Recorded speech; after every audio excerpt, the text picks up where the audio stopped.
तो समर्थ के नाम में सब लोगों को जो मुझको ऑनलाइन देख रहे हैं, सुन रहे हैं, आप सबको जय मसीह की।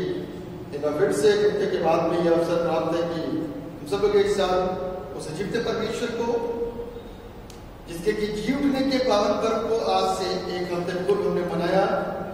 और वो पर्व मैं सोचता हूँ कि जब यहूदियों की लाइफ में ठंडा नहीं पड़ा तो हमारे जीवन के अंदर आज भी वो ठंडा नहीं हो सकता है, क्योंकि उसका जी उठना हमारे लिए एक बड़े आश्चर्य की बात, उस समय के लोगों के लिए बड़े आश्चर्य की बात, जिस जी उठने के विषय में मैं आपके साथ में बात करना चाह रहा हूं, जिस आश्चर्य की बात मैं आपके साथ में करना चाह रहा हूं, वो आश्चर्य कुछ ऐसा है कि आज मसीह यीशु जब हमारे जीवन के अंदर आ जाता है तो ये बड़ा आश्चर्य होता है और हम एक नए रूप में जी उठते हैं, नए रूप में बन जाते हैं, नया सब कुछ हो जाता है। तो वो हर दिन एक आश्चर्यचकित दिन होता है। इससे पहले कि हम लोग परमेश्वर के वचन में अपने ध्यान को केंद्रित करें, मैं चाहूंगा कि एक हिस्से को जितने लोग ऑनलाइन मेरे को देख रहे हैं, सुन रहे हैं, वचन में से निकाल लें यूहन्ना रचित सुसमाचार उसका 20वां अध्याय, यूहन्ना रचित सुसमाचार उसका 20वां अध्याय और उसके 19 पद से लेकर के 31 पद तक मैं आपके साथ में पढ़ूंगा। जितने लोग मुझको देख रहे हैं, सुन रहे हैं और आराधना में इस समय ऑनलाइन हो गए हैं, आप लोगों के लिए एक हिस्से को बाइबल में से पढ़ूंगा जो पाया जाता है यूहन्ना रचित सुसमाचार उसका 20वां अध्याय और उसके 19 पद से लेकर के 31 पद तक, जहां पर इस प्रकार से लिखा हुआ है, उसी दिन जो सप्ताह का पहला दिन था, संध्या के समय, जब वहां के द्वार जहां चेले थे यहूदियों के डर के मारे बंद थे, तब यीशु आया और उनके बीच में खड़ा होकर उनसे कहा, तुम्हें शांति मिली। और ये कहकर उसने अपना हाथ और अपना पंजर उनको दिखाए। तब चेले प्रभु को देखकर आनंदित हुए। यीशु ने फिर उनसे कहा, तुम्हें शांति मिले। जैसे पिता ने मुझे भेजा है वैसे ही मैं भी तुम्हें भेजता हूं। ये कहकर उसने उन पर फूंका और उनसे कहा, पवित्र आत्मा लो। जिनके पाप तुम क्षमा करो वे उनके लिए क्षमा किए गए हैं, जिनके तुम रखो वे रखे गए हैं। परंतु 12 में से एक अर्थात थोमा, जो दिदुमुस कहलाता है, जब यीशु आया तो उनके साथ न था। जब अन्य चेले उससे कहने लगे, हमने प्रभु को देखा है, तब उसने उनसे कहा, जब तक मैं उसके हाथों में कीलों के छेद ना देख लूं और कीलों के छेदों में अपनी उंगली ना डालूं और उसके पंजर में अपना हाथ ना डालूं, तब तक मैं विश्वास नहीं करूंगा। 8 दिन के बाद उसके चेले फिर घर के भीतर थे और थोमा उनके साथ था और द्वार बंद थे। तब यीशु आया और उनके बीच में खड़े होकर कहा, तुम्हें शांति मिले। तब उसने थोमा से कहा, अपनी उंगली यहां लाकर मेरे हाथों को देख और अपना हाथ लाकर मेरे पंजर में डाल, और अविश्वासी नहीं परंतु विश्वासी हो। यह सुन थोमा ने उत्तर दिया, हे प्रभु, हे मेरे परमेश्वर। यीशु ने उससे कहा, तूने मुझे देखा, क्या इसलिए विश्वास किया है? धन्य वे हैं जिन्होंने बिना देखे विश्वास किया। यीशु ने और भी बहुत से चिन्ह चेलों के सामने दिखाए जो इस पुस्तक में लिखे नहीं गए, परंतु ये इसलिए लिखे गए हैं कि तुम विश्वास करो कि यीशु ही परमेश्वर का पुत्र मसीह है और विश्वास करके उसके नाम से जीवन पाओ। ये प्रभु यीशु क्रिस्ट का सुसमाचार है। प्रभु यीशु क्रिस्ट की स्तुति हो। आइए वचन में बढ़ने से पहले हम सब लोग अपनी आंखों को बंद करेंगे और प्रार्थना में जाएंगे। दुआ में। जीवित और समर्थी पिता परमेश्वर, आपको धन्यवाद देते हैं आपके तमाम उन आशीषों के लिए जो आपने हम सबको प्रदान की, हमारी जिंदगियों को आनंदित किया, हमारे जीवन को शांतिमय किया, हमारे जीवनों को अधिकारों से भर दिया। इसलिए प्रभु आपका धन्यवाद हो और आपकी आराधना करने का अवसर दिया कि हम आपके नाम को महिमा दें, आपके नाम को ऊंचा उठाएं और आपकी प्रशंसा, आपकी तारीफ करें। इस बात के लिए कि जिस ईश्वर की इबादत हम कर रहे हैं वो जिंदा है। जिस पावन पर्व को आज से एक हफ्ते पूर्व हमने मनाया वो उसके जी उठने का पर्व था और जी उठने के पर्व में इतना जोर इसलिए दिया जाता है क्योंकि आज तक कोई जी नहीं उठा, आज तक कोई किसी को जिला नहीं पाया। पिता परमेश्वर ने अपने पुत्र प्रभु यीशु मसीह को मृतकों में से जिलाया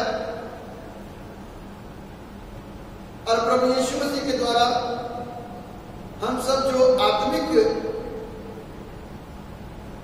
क्षेत्र में कुछ ऐसी दशा में पड़े थे जैसे एक मृत इंसान होता है, वो आंखें हमारी बंद थी, लेकिन प्रभु यीशु मसीह ने अपने वचन की शिक्षाओं के द्वारा जिस प्रकार से थोमा के विश्वास को जिलाया उस प्रकार से हमारे विश्वास को भी जिलाता है।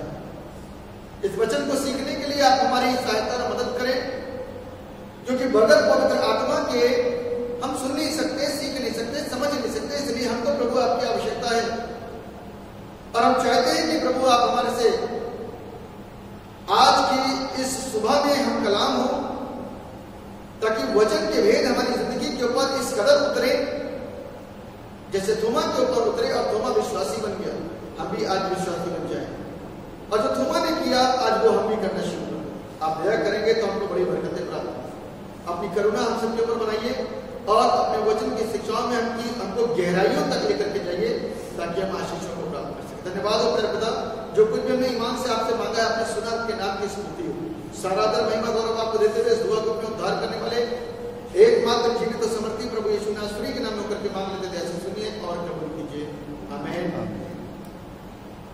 धन्यवाद हो आज के इस प्रातःकाल के लिए, इस सुबह के लिए, विजय दिन के लिए, सामर्थ्य दिन के लिए, जो हमारे जीवन के अंदर शांति भरता है, जो हमारे जीवन को आनंदित करता है, जो हमारे जीवन को अधिकारों से भर देता है।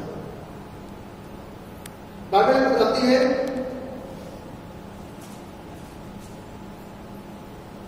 जिस विषय के ऊपर आज हम वर्णन कर रहे हैं बड़ा इंपॉर्टेंट विषय है। आज का जो हिस्सा बोला गया था यूहन्ना रचित सुसमाचार 20:19 से 31 में, इससे संबंधित जो आज का थीम है, जो आज का शीर्षक है, कुछ आपके साथ में शेयर करूंगा। लिखा joy and peace, power and new life are given through the resurrection of Christ. प्रभु यीशु मसीह के पुनरुत्थान के माध्यम से हमें आनंद और शांति, सामर्थ और नया जीवन दिया गया। यीशु मसीह के पुनरुत्थान के माध्यम से, यानी कि जी उठने के माध्यम से, यानी कि रिजरेक्ट हो जाने के द्वारा हमको और आपको कुछ चीजें मिली हैं। पहली चीज है आनंद। इस बात का आनंद कि जिसके लिए हम रो रहे हैं वो व्यक्ति मरा नहीं, वो जीवित है, और जिस चीज को लेकर के हमारा मन बेचैन है, अशांत है, घबराहट है, वो शांति में तब्दील हो गया। और जब वो आया तो उसके साथ में फिर वही वाली एनर्जी आ गई जिस एनर्जी में हम साथ चला करते थे। चेले जब प्रभु यीशु के साथ में चलते थे तो एनर्जी भरी पड़ी थी उनके अंदर, सामर्थ्य थी, ताकत थी, पावर था। और उसके बाद में जब वो पावर के साथ में काम करते थे तो स्वयं उनके जीवन के अंदर और दूसरों के जीवन के अंदर नया बदलाव आता था, जिसको नया जीवन कहते हैं, न्यू लाइफ कहते हैं। आज मेरे प्रियो, जिस विषय के ऊपर हम मनन करने जा रहे हैं वो है कि यीशु मसीह के पुनरुत्थान के द्वारा आनंद, शांति, सामर्थ और नया जीवन हमको प्राप्त होता है। क्योंकि जब प्रभु यीशु मसीह के विषय में लिखा हुआ है, मैं फिर से आपके साथ में पढ़ूंगा। लिखा 19वें पद में, उसी दिन जो सप्ताह का पहला दिन था, संध्या के समय जब वहां के द्वार जहां चेले थे यहूदियों के डर के मारे बंद थे, तब यीशु आया और उनके बीच में खड़ा होकर उनसे कहा, तुम्हें शांति मिले। यीशु मसीह जब आया कहा तुम्हें शांति मिले, क्योंकि उनकी शांति, उनका आनंद उनसे छिन चुका था। और लिखा हुआ है यहूदियों के डर के मारे थरथराते थे, यहूदियों के डर के मारे कपकपाते थे। यहूदियों का डर था कि कोई यहूदी उनमें से आकर के इन लोगों को पकड़ ना ले, कोई उनसे इस क्वेश्चन को ना कह दे कि क्या तुम भी यीशु के साथ में थे। अपनी पहचान को छिपाने के लिए और अपने आप को छिपाने के लिए और अपने आप को प्रभु का साथी और मित्र कहने के लिए और अपने आप को प्रभु यीशु मसीह का शिष्य पहचानने के लिए वो अपने आप को छुपाए, कोई जान ना पाए, कोई जान ना पाए कि हम यीशु के लोग हैं, कोई पहचान ना पाए कि हम उसके साथ में रोटी खाते थे, कोई पहचान न सके कि हमको कभी उनके शिष्य कहा गया था, कोई उस भीड़ में से ना जाए जो ये कहता था कि हम भी यीशु के चेले बने और आकर के इस बात का प्रूफ कर दे, हाँ ये था, इसको यीशु ने गले लगा करके चूमा था और इसको अपना शिष्य ग्रहण किया था। डर लग रहा था, भय था उनके अंदर। और इसलिए कलाम कहता है कि वो छिपे हुए थे और उनके अंदर का आनंद, उनकी शांति सब खत्म हो चुका। तब प्रभु यीशु मसीह जब उनके घर आए, उस जगह पे पहुंचे, आप सोचो, जब लाइफ के अंदर शांति नहीं है,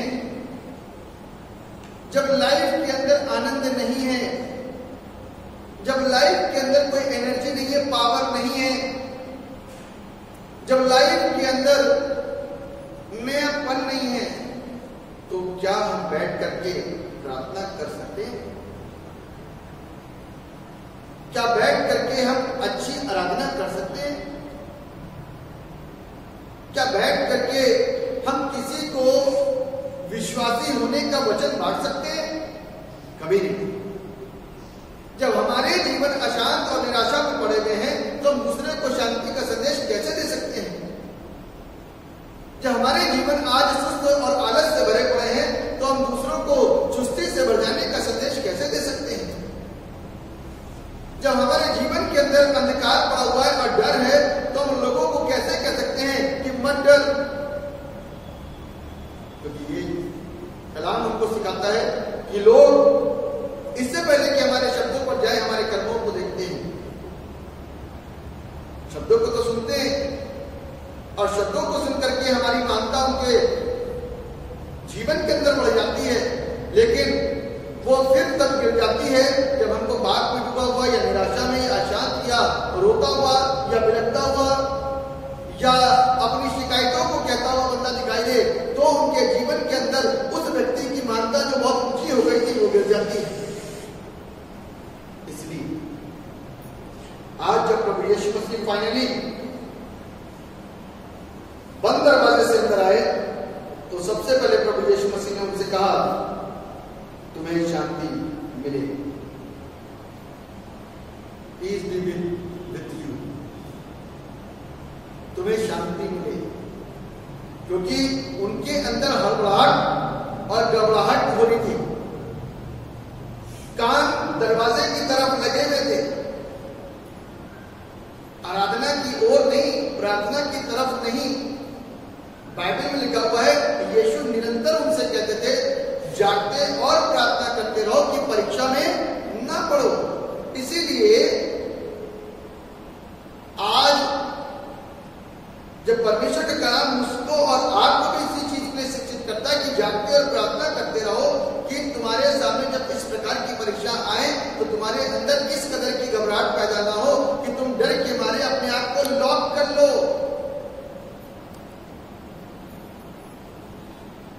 है ना? इस कदर अपने आप को लॉक कर लो कि तुम परमेश्वर के नाम को महिमा भी ना दे सको, उसके नाम को ऊंचा भी ना उठा सको। मेरे प्रियो, ये चेले लॉकडाउन हो गए थे, अपने आप को बंद कर लिया था, डर के मारे बैठे हुए थे। पैरों की आवाज जैसे ही आती थी वैसे ही इनके धड़कन बढ़ जाती होगी, इनका बीपी बढ़ जाता होगा, एक दूसरे को देखते होंगे, जो थोड़ी बहुत बात कर रहे होंगे बिल्कुल मुंह पे उंगली लगा देते होंगे, कोई आ रहा है। ये घबराहट हमारी जिंदगियों के अंदर जब आती है ना, तो हम भी अशांत होते हैं। और वो परमेश्वर जो दिल और घुटनों को जांचने वाला परमेश्वर है, जब अंदर आया तो लिखा हुआ है, प्रभु यीशु मसीह ने उनसे कहा, तुम्हें शांति मिले। इस बात की कि ना तो तुम्हें डरने की जरूरत है और ना तुम्हें घबराने की जरूरत है, क्योंकि शांति का राजकुमार तुम्हारे पास वापस से आ गया। हालेलुया। शांति का राजकुमार तुम्हारे पास वापस से आ गया है और अब तुम्हें रोने की जरूरत और आवश्यकता नहीं है। और उसने उनके ऊपर फूंका और उनको पवित्र आत्मा से भर दिया, ऐसा लिखा हुआ है, लिखा हुआ है। और ये कहकर उसने अपना हाथ और अपना पंजा उनको दिखाए, तो अब चेले प्रभु को देख करके आनंदित हुए। प्रभु यीशु मसीह की एंट्री, फर्स्ट एंट्री, और उसके बाद में प्रभु यीशु मसीह ने अपने हाथ के पंजर दिखाए, अपने हाथ दिखाए, अपने पंजर दिखाए, और लिखा हुआ है, तब चेले प्रभु को देख करके, इतना देख करके सफिशिएंट हो गए कि हाँ यही हमारा प्रभु है। और लिखा हुआ है, उनके अंदर आनंद आ गया। They filled with joy। उनका दुख, उनकी अशांति, उनकी निराशा आनंद में तब्दील हो गई। किसको देख करके? यीशु को देख करके। किसको देख करके? रब्बी को देख करके। किसको देख करके? उनके गुरु को देख करके, जिसको कि रब्बुनी कहा जाता है। उनके जान में जान और जी में जी आ गया, उनका परमेश्वर, उनका प्रभु, उनका गुरु आ गया। अब सारी सिचुएशन को अपने हाथों में लेकर के समझ लेगा, ऐसा आत्मविश्वास उनके अंदर जागृत हो गया। मेरे प्रियो, 21वां पद कहता है, यीशु ने फिर उनसे कहा, तुम्हें शांति मिले। This is the second time. बेचैन मत, रिलैक्स, रिलैक्स होने की जरूरत है। कहता तुम्हें शांति मिले, पीस बी विद यू, तुम्हें शांति मिले। देख करके खुश हो गए, पता नहीं अंदर और कितने विचार उनके चालू हो गए। हमको रखो अपने अंदर चलने वाले विचारों को, जो परमेश्वर पर विश्वास करते हैं लोग, उनको पकड़ करके रखने की जरूरत आवश्यकता है और एकमात्र जीवते परमेश्वर पर आश्रित होने की जरूरत और आवश्यकता है। लिखा हुआ है, जैसे पिता ने मुझे भेजा वैसे ही मैं भी तुम्हें भेजता हूं। यह कहकर उसने उन पर फूंका। क्या करा? यह कहकर उसने उन पर फूंका और उनसे कहा, पवित्र आत्मा लो। जिनके पाप तुम क्षमा करोगे वे उनके लिए क्षमा किए गए हैं, और जिनके तुम रखोगे वे उनके लिए रखे गए हैं। परमेश्वर ने क्या करा? उनके पास आया, क्योंकि अब वो घड़ी आ पहुंची थी कि वो अपने पिता के पास में पहुंचे। लेकिन पिता के पास जाने से पहले उसने पवित्र आत्मा का दान उनको दे दिया।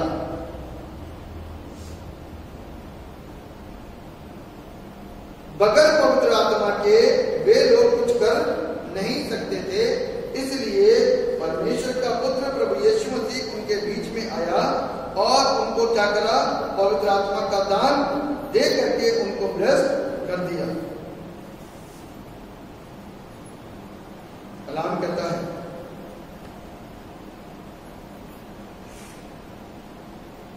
थोमा नाम का एक व्यक्ति था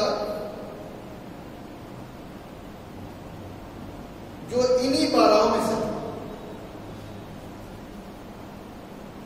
लिखा हुआ है उसके विषय में,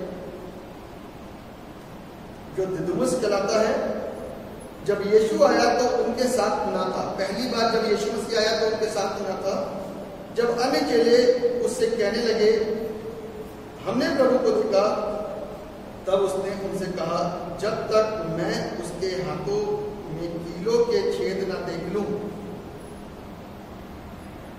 कीड़ों के छेदों में अपनी उंगली न डालूं, विश्वास नहीं करूंगा। बड़ा स्पष्ट, बड़ा क्लियर अपनी बातों में थोमा और कह रहा है जब तक मैं ऐसा ऐसा ना कर लूं तब तक विश्वास नहीं करूंगा। और यीशु मसीह के विषय में लिखा हुआ है 8 दिन के बाद उसके चेले फिर घर के भीतर थे और थोमा उनके साथ था और द्वार बंद थे। तब यीशु आया और उनके बीच में खड़े होकर कहा तुम्हें शांति मिले। तीसरी बार प्रभु यीशु ने उनसे कहा कि तुम्हें शांति मिले। और उसके बाद में लिखा हुआ है अपनी उंगली यहां लाकर मेरे हाथों को दे और अपना हाथ लाकर मेरे पंजर में डाल और अविश्वासी नहीं परंतु विश्वासी हो जा। आज प्रभु से हम बहुत सारी चीजों को अपने लिए चाहते हैं और अपने जीवन से प्रभु के लिए करने में असमर्थ रहते हैं। हम सिर्फ प्रभु से अपने लिए मांगते हैं और प्रभु हमसे आपसे सिर्फ एक चीज कहता है कि इस पेड़ के फल को ना खाना।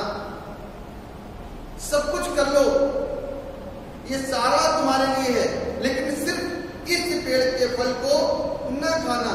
और अदबदा करके हम वही काम कर जाते हैं, वही चीजें कर बैठते हैं जिसके लिए परमेश्वर ने हमको और आपको मना किया, अर्थात पाप।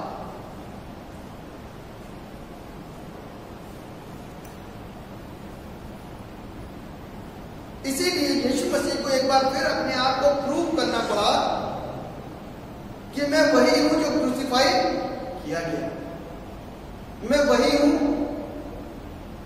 जो तुम्हारे लिए और जगत के सब लोगों के पापों को, उनके गुनाहों को अपनी पीठ के ऊपर लाद करके क्रूस के ऊपर चढ़ गया ताकि तुम जीवन पाओ। बाइबल कहती है इंसान को जब परमेश्वर ने बनाया, आदम को बनाया, हाफ प्रिपेयर किया। हाफ का मतलब समझ गया ना? हाफ का मतलब सिर्फ पुतला बना दिया, स्ट्रक्चर बना दिया, देयर इज नो लाइफ, अभी जीवन नहीं है उसके अंदर। और हाफ बनाने के बाद में प्रभु ने उसके अंदर, उसके नथनों के अंदर श्वास फूंका और वो क्या हो गया? जीवित हो गया, कार्यरत हो गया, क्रियाशील अवस्था में आ गया, एक्टिव हो गया, है ना? हमारा मोबाइल तब तक बेकार है जब तक वो एक्टिव ना हो। बहुत महंगा मोबाइल एक्टिव ना हो तो आप उसको उठाओगे नहीं, पड़ा रहने दोगे ना, पड़ा रहने दोगे, छोड़ दो। और जहां एक्टिव हुआ वहीं चार्जिंग पे लगाया, आप अपने काम करने में। जब तक आदम पुतला था तब तक एक्टिव नहीं था। और बाइबल में बताती है कि परमेश्वर ने उसके नथनों के अंदर जीवन डाल दिया, फूंक दिया और आदम जीवन प्राणी बन गया। जब यीशु मसीह आया, यीशु मसीह ने चेलों के ऊपर फूंका तो वो चेले जो डर के मारे ऊपर कोठरी में अपने आप को बंद करके बैठे हुए थे, वो चेले जिनके अंदर घबराहट हो रही थी, वो चेले जो अशांत थे और निराश थे, वो चेले जो अपने आप को सिर्फ छिपा करके बैठे हुए थे। आप ये सोचो और इस बात को देखो कि अभी ये पूरे हफ्ते घर से बाहर नहीं निकले हैं, या गए होंगे तो एक आध घर में खाने का सिर्फ इंतजाम किया होगा और वापस आ गए होंगे, क्योंकि इनको ये डर था। अभी लेटेस्ट बात है, यीशु मसीह लेटेस्ट अभी अभी उसको क्रूस दिया गया है, इसीलिए बाहर निकलने की जरूरत और आवश्यकता नहीं है। जब पहली शाम को प्रभु यीशु मसीह आए तो इनको विश्वास हुआ, लेकिन थोमा को जब बताया तो थोमा को विश्वास नहीं हुआ। लेकिन कहीं ना कहीं जब यीशु मसीह फिर 6-7 दिन नहीं दिखाई दिए तो फिर डर आ गया होगा, कहीं हमको कोई पकड़ ना ले। लेकिन यीशु ने जैसे ही इनके ऊपर फूंका, इनको पवित्र आत्मा दिया, तो इनका डर खत्म हो गया, इनकी अशांति खत्म हो गई और इनकी असहजता वो खत्म हो गई, इनके जीवन की निराशाएं खत्म हो गई, इनको एनर्जी मिली, इनके अंदर आनंद आ गया, इनके अंदर खुशियां आ गई। और लिखा हुआ है कि इन खुशियों को लेकर के सारी दुनिया के अंदर घूम गए, उस आनंद को लेकर के ये सारी दुनिया के अंदर घूम गए। आज हम और आप उसी दुनिया के पार्ट हैं जिन लोगों ने विश्वास किया। आज हम और आप उन्हीं चेलों के द्वारा बचाए गए हैं जो यीशु से जुड़े हुए थे। आज विश्वास करने के द्वारा हम और आप भी यीशु से जुड़े हुए हैं। हमारी विश्वास योग्यता, हमारा ईमान तब दृढ़ कहा जाता है जब उस दिशा में कार्य किए जाए। और बाइबल हमको बताती है 3 बड़ी मुख्य बातें जिनको मैं आपके साथ में शेयर करूंगा। सबसे पहली चीज, यीशु ने इनको शांति दी। दूसरी चीज, यीशु ने इनके अंदर पवित्र आत्मा की सामर्थ को डाला। और तीसरी चीज, प्रभु यीशु मसीह ने इनको अधिकार दिया। शांति, पवित्र आत्मा का दान और अधिकार, अथॉरिटी, इन चीजों को प्रभु यीशु क्रिस्ट ने इन लोगों को दिया। और इसको लेने के बाद में इनके जीवन के अंदर आशीषें आ गई और जो ये अपने आप में परेशान थे ना, उलझनों में घिरे हुए थे, इनके सारे सवालों के हल इनको प्राप्त हुए। लिखा हुआ है, Jesus first bring them peace. और 3 बार प्रभु यीशु मसीह ने इस पैसेज में बोला है कि तुम्हें शांति मिले, तुम्हें शांति मिले, तुम्हें शांति मिले। जब ये लोग परेशानियों में थे, समस्याओं में घिरे हुए थे, डर में थे, तब प्रभु यीशु मसीह के पास गया। आज जब हम परेशानियों में, वास्तविकता में घिरे हुए होते हैं ना, तो हमारे बीच में, हमारे मध्य में, हमारे परिवार में प्रभु आते हैं शांति को लेकर के। लेकिन किसके पास आते हैं, ये तो सोचो ना। यीशु किसके पास आया लौट करके? चेलों के पास, उसके अपनों के पास, जिन्होंने संसार में जब प्रभु यीशु मसीह जीवित रहे उस समय यीशु मसीह के साथ साथ चले, जिनको प्रभु यीशु ने ट्रेन किया, जिनके सामने प्रभु यीशु मसीह ने मौजे किए, जिनको प्रभु यीशु मसीह ने शिक्षित किया, जिनसे प्रभु यीशु मसीह का जागते और प्रार्थना करते रहो कि तुम परीक्षा ना पढ़ो, उन लोगों के पास में आया, अपने मित्रों के पास में आया, अपने दोस्तों के पास में आया, अपने चेलों के पास में आया, अपने डिसाइपल्स के पास में आया और कहीं नहीं गया। और किसी से जिसको चंगा करा उसको हाय हेलो करके नहीं आया, चेलों के पास आया। आज यीशु मसीह, जब हम परेशानी में घिरे होते हैं ना, जो उसके लोग परेशानी में घिरे होते हैं, जिसको जानते हैं, जो उसको पहचानते हैं, उनके पास में आता है और हमको और आपको अपनी शांति प्रदान करता है और हमारे जीवन को आनंद से भरता है। हमारी जिंदगियां खूबसूरत हो जाती है।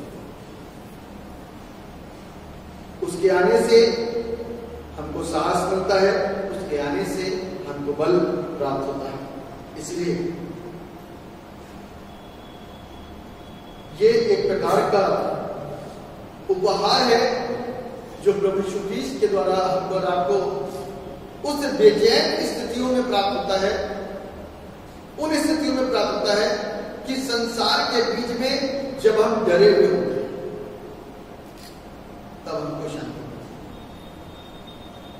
जब घिरे हुए होते हैं समस्याओं से, उस वक्त प्रभु यीशु मसीह का ये उपहार जो शांति के नाम से जाना जाता है हमको प्राप्त होता है, और तब मैं और आप शांति को प्राप्त करते हैं।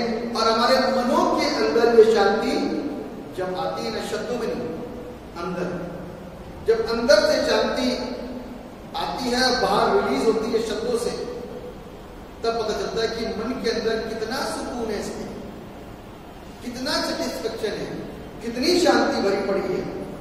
वो अंदर से महसूस होती है, और अंदर से जो चीज महसूस होती है वो शब्दों के द्वारा प्रकट होती है। जो शांति अंदर है ना, वो शब्दों से प्रकट, जो अंदर होता है ना वो बाहर शब्दों से प्रकट होता है। तो जिसके जीवन के अंदर प्रभु यीशु मसीह का ये गहरा उपहार और बड़ा उपहार आ जाता है, तो वो उसके शब्दों से क्या होता है, प्रकट होता है। और लोग क्या होते हैं, इस आशीष को पहचान जाते हैं कि इसके अंदर बड़ा सुकून है, बहुत शांति है, उत्तेजित नहीं है, परेशान नहीं है, घबराहट नहीं है। और वो अपने जीवन के प्रत्येक निर्णयों को बड़े शांति के साथ में ले लेता है, न्याय के काम को बड़ा शांति के साथ में कर लेता है। दूसरों के साथ में किसी को किसी प्रकार की कोई सलाह देने को तो शांति के साथ में सारे कार्यों को कर लेता है, क्योंकि शांति एक वो जबरदस्त ताकत है, हथियार है कि वो दूसरे की जिंदगी को क्या करता है, ब्लेस, है ना, दूसरे की जीवन को क्या करता है, शांतिमय बना देता है। तो इसलिए प्रभु यीशु मसीह ने इस पैसेज के अंदर 3 बार बोला कि तुम्हें शांति प्राप्त। Second point, Jesus gives breath and spirit. प्रभु ने लिखा हुआ है, उन पर फूंका और उनसे कहा पवित्र आत्मा लो।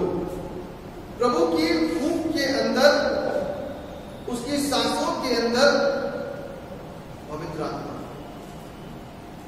जैसे ही उसने फूंका, पवित्र आत्मा जिसके जीवन के अंदर आता है उसका जीवन पहले जैसा नहीं होता, नहीं रहता, बदल जाता। पुतला अब पुतला नहीं रहा, जीवित प्राणी बन गया। एक मरा हुआ इंसान बेशक वो जीवित है, लेकिन वो पाप में डूबा हुआ है, इसलिए वो इंसान एक मृत के समान है। और जिसके जीवन के अंदर पवित्र आत्मा आ गया, उसका जीवन जीवित हो उठता है, और वो उसके जीवन के अंदर से निकलने वाली गवाही बन जाती है। के जीवन के अंदर, किसी के शरीर के अंदर शैतान यदि वास कर रहा हो, शैतान घुसा हुआ हो, शैतानी बातें घुसी हुई हो, शैतानी सोच घुसी हुई हो, और जैसे ही वो एक सुंदर सी आराधना में बैठे, वचन को सुने, आराधना को सुने, आराधना में अपनी भागीदारी को दे और पवित्र आत्मा के स्पर्श को महसूस करे, उसी समय बदलना शुरू होता है। पवित्र आत्मा का देना, उसका क्या अर्थ मालूम है? पवित्र आत्मा का मतलब हम नए जीवन को प्राप्त करते हैं, नई सोच को प्राप्त करते हैं, बदलाव को प्राप्त करते हैं। उसकी आत्मा से अपनी आत्मा को जो अशुद्ध है उसको पवित्र कर देते हैं, क्योंकि पवित्र आत्मा के आने से हमारे अंदर की जो आत्मा है वो शुद्ध होनी शुरू होती है, इसलिए हमारे काम बदलने शुरू हो जाते हैं, हमारी सोच बदलनी शुरू होती है, हम नए होने शुरू होते हैं। पवित्र आत्मा हमको न्यू करता है, नया करता है। जब पवित्र आत्मा हमको नया करता है तो हम बदल जाते हैं, चेंज हो जाते हैं। आज प्रभु यीशु क्रिस्ट हमारी जिंदगी के अंदर उस चेंज को और उस बदलाव को चाहते हैं आए। उस समय पवित्र आत्मा नहीं था जब यीशु मसीह था तब पवित्र आत्मा नहीं था। पवित्र आत्मा प्रभु यीशु मसीह ने जाने से पहले उनको दे दिया। अब मैं जाता हूं, मेरा एक्सिस्टेंस जो है, मेरा अस्तित्व जो है अब यहां से जाएगा और तुम्हारी आंखों के सामने से ओझल हो जाएगा। अब तुम मुझको नहीं देखोगे और पवित्र आत्मा भी तुम्हारे पास नहीं होगा, तो फिर तुम रो रहे होगे और फिर तुम निराशाओं में पड़े होगे और फिर तुम अपने बचाने की कोशिश कर रहे होगे। इसलिए पवित्र आत्मा लो जो तुमको ताकत देगा, साहस देगा, बल देगा, कुवत देगा, शक्ति देगा, नया बनाएगा। आज जब प्रभु यीशु मसीह का सामर्थ्य अंदर आता है तो वो प्रभु हमारे जीवन के अंदर आता है और हमारे लाइफ के अंदर घुल जाता है ना। पानी के अंदर यदि चीनी डाल दी गई तो चीनी भी घुलेगी और वो एक मिश्रण बन जाएगा, मीठा मिश्रण। पानी के अंदर नमक डाल दिया गया, उसको घोल दिया गया तो वो एक मिश्रण बन जाएगा, नमकीन मिश्रण। जो चीज जिस चीज के अंदर जाएगी वो अपने स्वभाव को और अपने स्वाद को अंदर डालेगी। यदि पाप हमारे लाइफ के अंदर घुलेगा तो वो एक मिश्रण बन जाएगा और वो कहा जाएगा पापी। दुष्ट आत्मा इसके अंदर घुसेगी तो वो एक ऐसे मिश्रण को लेके आएगी, उसको बोला जाएगा दुष्ट आत्मा का वास। और जब पवित्र आत्मा हमारे लाइफ के अंदर आएगा और हमारी लाइफ के अंदर घुलेगा, जो टाइम घुलने में लगता है ना, जो टाइम थोड़ा सा घुलने में और मिलने में लगता है, एक्चुअल मिश्रण पूरा सारी चीज एक जैसे होने में थोड़ा सा टाइम लगता है। ये इंस्टेंट वाला काम है, इसलिए आपको जल्दी से समझ में आ रहा है कि पानी के अंदर चीनी डाली गई और उसको घोलना शुरू करा दिया। आप जितनी देर घोल रहे हो ना, जितना टाइम लग रहा है उसको एक जैसा बनाने के लिए उसमें जो भी टाइम लगा, उसी प्रकार से पवित्र आत्मा जब मेरे और आपके अंदर आता है तो जो टाइम बदलाव में लगता है कि सब कुछ एक जैसा हो जाए, उसमें थोड़ा सा वक्त लगता है। और जब हो जाता है ना पूरा, पवित्र आत्मा हमारी आंख के ऊपर, पवित्र आत्मा हमारे कान के ऊपर, पवित्र आत्मा हमारे दिल के ऊपर, पवित्र आत्मा हमारे हाथ के ऊपर, पवित्र आत्मा हमारे पांव के ऊपर जब अपने अधिकार को बना देता है तो हम प्रभु को देखते हैं, प्रभु को सुनते हैं, प्रभु को सोचते हैं, प्रभु कहते हैं, हर जगह यीशु यीशु यीशु और यीशु होता है, क्योंकि पवित्र आत्मा आ गया। इसीलिए कहते हैं कि परमेश्वर हमारे अंदर घुल गया, मिल गया।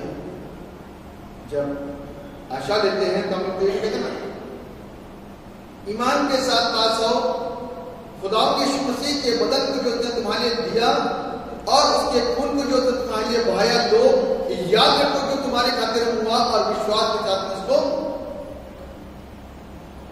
हम विश्वास के साथ में उन सारी चीजों को रिसीव कर लेते हैं और आशीषित हो जाता है। और जिसके जीवन के अंदर पवित्र आत्मा जाता है उसकी लाइफ खुद तो बदली जाती है। अब जब उसमें से जो चीज निकल के बाहर आएगी वो क्या आएगा? अच्छा ही आएगा। जब शरबत घोलोगे ना, पानी के अंदर चीनी घोलोगे और दूसरों को दोगे तो क्या मिलेगा दूसरों को? चीनी का घोल। जो घोलोगे वही मिलेगा। मिर्चा का पानी मिलाकर के किसी को दोगे तो उसकी हालत खराब हो जाएगी और आशीषित होगा। आपका धन्यवाद है। जिसके जीवन के अंदर पवित्र आत्मा का काम है उसका जीवन दूसरों के लिए एक आशीष का कारण बन जाता है। जिस चीज को मैं कहना मांग रहा हूं, इस चीज को सुनिए कि उसके अंदर वो सामर्थ्य आ जाता है और वही सामर्थ्य जब बाहर लोगों में काम करना शुरू कर देता है पावर के साथ में, तो वो दूसरों के लिए आशीष का कारण बन जाता है। तीसरी बात और अंतिम बात, Jesus gives the disciple authority जो चेलों को उसने अधिकार दिया है, अधिकार हमारी लाइफ के अंदर बड़ा इंपॉर्टेंट रोल प्ले करता है। आपको मालूम है,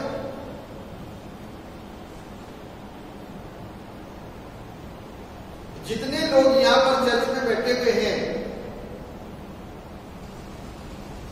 वो धन्य हैं। अब पूछो क्यों? जितने लोग प्रभु के भवन में लगातार आते हैं, प्रभु के भवन से जुड़े हुए हैं, वो धन्य हैं। पूछो क्यों? जितने लोग ऑनलाइन उसको देख रहे हैं, हो सकता है कि वो चर्च के सदस्य नहीं हो और चर्च के सदस्य हो। जो होंगे वो धन्य हैं और जो नहीं होंगे तो मैं ऐसा नहीं कह सकता कि वो धन्य है, लेकिन हाँ एक बात को जो कहना चाह रहा हूं उसको समझने की कोशिश करिए। चर्च का यूथ का बंदा, वुमेन सेल, संडे स्कूल का बच्चा यदि चर्च में कभी आता है और उसको प्रार्थना करनी होती है तो वो अधिकार के साथ में चाबी लेकर के चर्च खोल करके प्रार्थना कर सकता है। This is authority. और बाहर का बंदा यदि प्रार्थना करना चाहे तो वो सीढ़ियों पर प्रार्थना करके चला जाएगा। They don't have authority. दरवाजे के पास बाहर खड़ा होकर के प्रार्थना करके चला जाएगा। कोई दुखियारा है होगा और दरवाजे बंद होंगे तो बाहर रो करके चला जाएगा, मान करके चला जाएगा। किलोमीटर दूर से, कई किलोमीटर दूर से आया, आंसू बहा करके चला जाएगा, because he or she don't have authority. They don't have key of the church. उसके पास में चर्च की की नहीं है, चाबी नहीं है। We are blessed people. Disciples are blessed people. We have a key, we have authority, we have a power. मेरे और आपके पास में वो अधिकार है, मेरे और आपके पास में पावर है, वो प्रभु ने दिया है कि अधिकार के साथ तुम मांगोगे तो होगा। तुमको ये अथॉरिटी, तुमको ये पावर, तुमको ये अधिकार मैं देता हूं कि तुम क्लेम करोगे तो तुम्हारे लिए हो जाएगा। मैं और आप एक जैसे, बाहर का बंदा भी एक जैसा, एक जैसे का मतलब स्वरूप में। अभी उसका अंदर और बाहर काउंट मत करिए। अभी ये देखो कि उसकी आंख और मेरी आंख, उसके कान और मेरे कान, उसका शरीर और मेरा शरीर एक जैसा मिलता है, बस। अभी अंदर मेरे क्या है और उसके अंदर क्या है, उसके अंदर क्या ज्ञान है और मेरे अंदर क्या ज्ञान है, उसके अंदर कौन सी पावर है, मेरे अंदर कौन सी पावर है, इसको चेक नहीं कर रहे। अब इस सिंपल से कितना चेक कर रहे हैं कि हम दोनों का देह का जो संरचना है वो एक जैसी है। जानवर डिफरेंट है और सिर्फ ह्यूमन जो है पर्सनालिटी वो एक जैसी है, लेकिन अधिकार उसमें से किसी एक को मिला हुआ है। अधिकार जो जिस महकमे में काम करता है ना, वो उस महकमे का अधिकारी है और दे है वो पावर कि वो अपने अधिकारों का इस्तेमाल कर सकता है। लेकिन जिस अथॉरिटी की बात मैं कर रहा हूं, दैट इज स्पिरिचुअल अथॉरिटी। आत्मिक अधिकार की बात कर रहा हूं। ये किसी के पास नहीं है, ये सिर्फ उसके पास में है जिसको प्रभु ने ये कुंजी दी।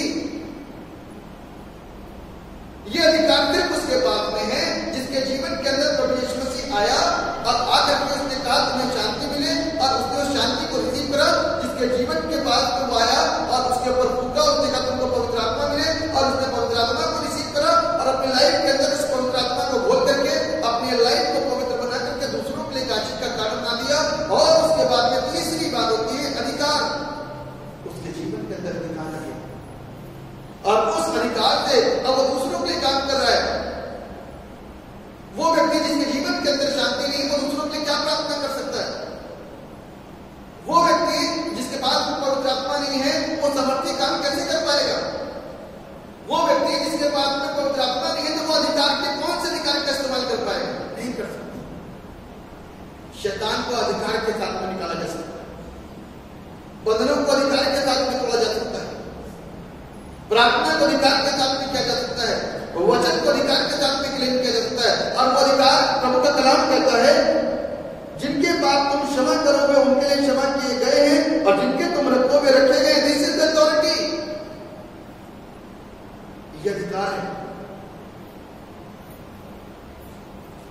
कितनी बड़ी ताकत और कितनी बड़ी अथॉरिटी प्रभु ने हमको आपको दी, और इस बात को कहता है, जिनके पाप तुम क्षमा करोगे उनके लिए क्षमा किए गए हैं, और जिनके तुम रखोगे रखे गए हैं। ये अथॉरिटी है, कहीं पर ये अथॉरिटी होती है। इसी बात को लेकर के यहूदी लोग परेशान रहते थे, कहते हैं कैसी बातें करता है, जिसको लटकाया गया तो ऊपर से झोले के मारे को छत तोड़ करके उसने कहा जा तेरे पाप क्षमा हुए। वो चंगाई देने आया, अब प्रभु कहता जा तेरे पाप क्षमा हुए। और लोग कह रहे हैं कि इसको तो चंगाई कर सकता है, प्रभु का इंपॉर्टेंट क्या है, आत्मा का चंगा होना कि शरीर का चंगा होना।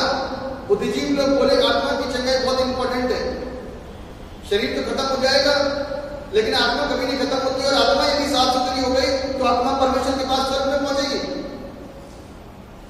अथॉरिटी के साथ में बोला, और जिनकी आत्मा चंगी हो गई तो उसकी देह भी प्रभु चंगा करता है। तो इसीलिए बाद में वो जाते जाते चंगाई को, शारीरिक चंगाई को भी उसको प्रभु की तरफ से प्राप्त हुई। इसलिए जो अधिकार प्रभु के पास में थे वो अधिकार उसने मुझको और आपको दिए, लेकिन उन अधिकारों का इस्तेमाल कैसे होता है, कैसे किया जाता है, वो हमको और आपको लगातार परमेश्वर के वचन पर अध्ययन करने से प्राप्त होता है।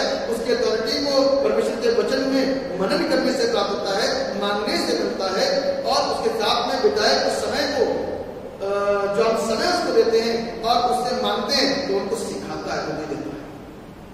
अपनी बुद्धि से नहीं सीख सकते। बच्चा कभी भी अपने अधिकार को नहीं जानता, और बाइबल आपको बताती है अभी तुम बच्चे हो, दूध पीते हुए बच्चे हो, जब तक तुम अन्न खाना शुरू नहीं करोगे तो अधिकार के विषय में जान नहीं पाओगे। अभी तो दूध ही पी रहे हो, इसलिए आज बहुत जल्दी हमको ग्रो होना है, बड़ा होना है, ताकि हम अन्न खा करके बड़े हों और अधिकार को ले सकें, पवित्र आत्मा को ले सकें, शांति को प्राप्त कर सकें। ये तभी होगा जब हम परमेश्वर की भली प्रकार की सेवा कर जाए। मालूम है बहुत सारे लोग अधिकारों के विषय में, पवित्र आत्मा के विषय में यूज करते हैं, बुरा भला बोलते, समझते नहीं। इसलिए हमको और आपको परमेश्वर के उन वचनों को सही रीति से समझना है और जानना है। जब हम जानेंगे, जब पहचानेंगे, तो मैं और आप दूसरों को ट्रेन कर सकते हैं। मुझको कह लो, लूत क्या कहता है, मुझको कह लो, लेकिन मेरे घर में आए हुए मेहमान के लिए इस प्रकार की अनुचित बात मत करो। उनके बदले मेरी बेटी को ले लो, लेकिन मेरे घर में आए हुए मेहमानों के प्रति अनुचित बात मत करो। मुझको तुम्हें जो कुछ कहना है कह दो, लेकिन पवित्र आत्मा के विरोध में कुछ भी ना कहो। हर पाप क्षमा किया जाएगा, लेकिन जो शब्द पवित्र आत्मा के खिलाफत में खड़े होंगे और उठेंगे, उसकी माफी कदापि नहीं हो सकती है। इसलिए मेरे प्रियो, आज जब हम वचन को सीख चुके हैं, सुन चुके हैं, ग्रहण कर चुके हैं, तो मेरे प्रियो आपसे अनुरोध है कि आज अपनी लाइफ के अंदर, अपने जीवन के अंदर डरी हुई अवस्था में ना रहे। शांति का राजकुमार है, वो मुझको आपको शांति देता है, मांगने से और आत्मा देता है और अधिकार देता है। ये तीन चीजों से वो मुझको आपको भरता है। जब भर देता है तो हम आप आशीषित हो जाते हैं, और हमारा जीवन आशीषित हो जाता है, हमारा चरित्र आशीषित हो जाता है, और सिर्फ हम अपने ही लाभ के लिए तब नहीं होते, तब हम दूसरों के लाभ के लिए तैयार होते हैं। जिन चेलों को प्रभु ने ब्लेस किया, जिस थोमा ने इस इंटेंशन के साथ, जब तक मैं ना देख लूं तब तक विश्वास नहीं करूंगा, ऐसे शब्दों का इस्तेमाल किया, तो वो थोमा ठंडा नहीं पड़ा बाद में, आलसी नहीं पड़ा बाद में, निराश नहीं हुआ बाद में, दुखी नहीं हुआ बाद में। लिखा है उसके कदम बढ़ते ही चले गए और जो उसके अंदर था वो इम्पार्ट करता गया, बांटता गया, फैलाता गया, देता गया, बढ़ाता गया। इसीलिए आज हम और आप प्रार्थना कर रहे हैं और परमेश्वर के नाम को महिमा दे सकते हैं। इसलिए मैं क्यों जिसके अंदर परमेश्वर की तीन बातें पाई जाती हैं वो अपने लिए नहीं जीता, वो दूसरों के लिए जीना शुरू करता। क्योंकि ये आशीष देने की वजह और कारण यही है कि तुम तो आशीषित हो गए, दूसरों को आशीषित, क्योंकि प्रभु यीशु मसीह दूसरों को जीवन देने के लिए आया, पापियों को जीवन देने के लिए आया। अब वो जा चुका है, अब पापियों तक संदेश कौन पहुंचाएगा? क्योंकि रोज एक नया पापी पैदा हो रहा है। उन पापियों को संदेश देना मेरा और आपका कर्तव्य है। मेरे और आपके अंदर जो बोल प्रभु ने डाला है, जो पवित्र आत्मा से मुझको और आपको भर दिया है, जो नमक मुझको और आपको बनाया है, जो ज्योति मुझको और आपको बनाया है, उन सारी चीजों से दूसरे लोगों को वो स्वाद बांटे और उस ज्योति से दूसरों को रोनकदार बनाए, ताकि सब के सब आशीषित हो सके और प्रभु की आशीष हमारी जिंदगियों के अंदर सदैव वास करे, घर करे और हम आनंदित हो जाए।